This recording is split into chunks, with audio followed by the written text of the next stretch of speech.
There we have a OPPO A57s, and today I will show you how you can remove a notification or any other virus from your device. So if you see something like that on your phone, it means you have a notification virus and you can try to remove it without any antivirus app. So we have to open the app info of your browser and tap on the storage usage.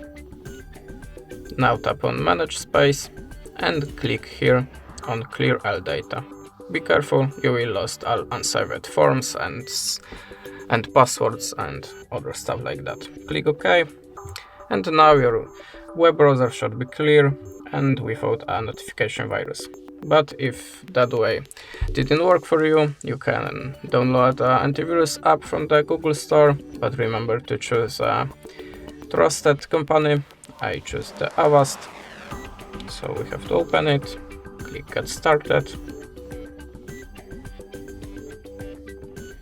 click Next, Skip, Continue with Free, Continuous Free, tap here to start the scan.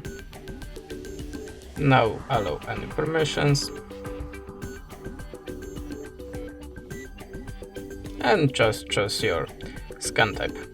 And that's it. Thanks for the watching, leave us a subscribe and goodbye.